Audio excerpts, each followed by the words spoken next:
Today I'm going to show you how to change the oil on your Polaris General. This one's a 2023.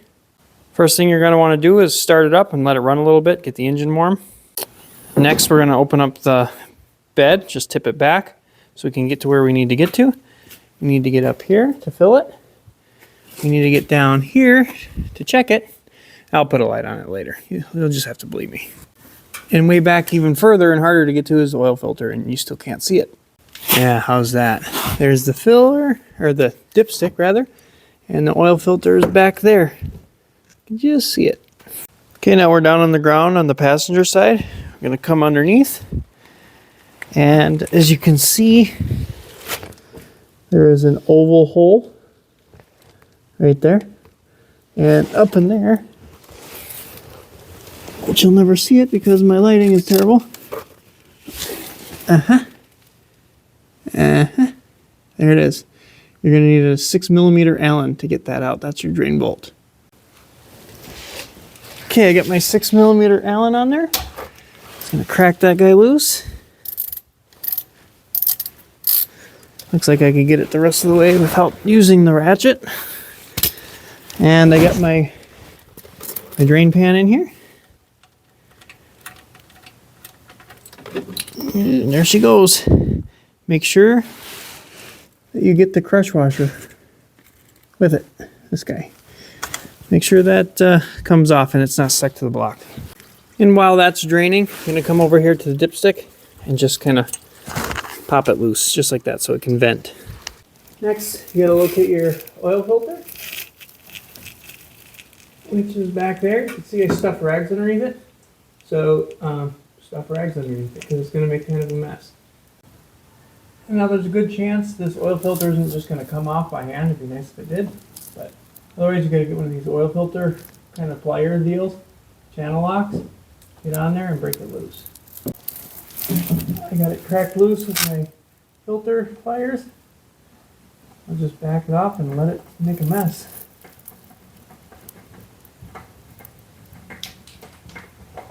Take it off and try to flip it up so it doesn't leak. And once you're done getting that out of there, take your rags that were in there, wipe up all your mess, spray it down with brake clean if need be. Just make sure everything's really clean before you install the new. This is the oil change kit I'm using for this. As you can see, it works on these machines. Let's crack her open and get the filter out of here. Here's the filter. And we're just going to oil the seal. Get a little oil on there and then just wipe it on the seal. All the way around. It's really hard to show and film in all this, but I just went by braille when I put the filter back on. So just felt for the threads and then you just send her home.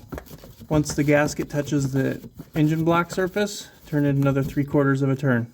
Okay, next step is the kit comes with a new crush washer. Make sure you clean off your drain plug. Install the new crush washer and put the drain plug back in. I got that drain bolt in there, tightened by hand all the way up.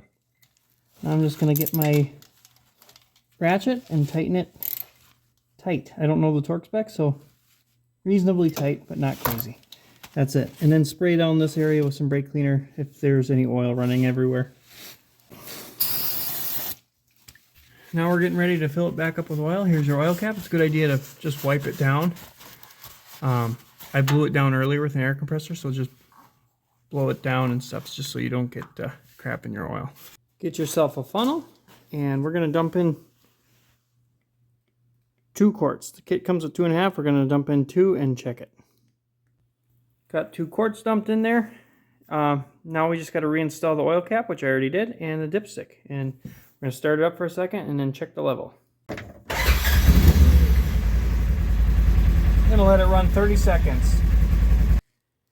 Now that it ran for 30 seconds, I shut it off. We're going to check the dipstick here. And wipe it off. Reinsert it. And check it. And as you can see, it's a little low. So I'm guessing it takes that other pint. I'm going to dump in this little guy. And I like to save this little bottle because these are nice for like snowmobiling or four-wheeling. Fill it with whatever oil you want to put And it's nice travel size, doesn't take up space. And now that we've added all the oil that came in the kit, I'm going to check the dipstick one last time. Wipe it off. Stick it in there. Fully seated. And there we are. Right to the safe mark. So it's perfect. And after you run it, you know, make sure you look underneath, make sure there's no leaks, but there shouldn't be because you did everything right because you watched some idiot on YouTube do it. And now you just change your own oil. Doesn't that feel great? Thanks for watching.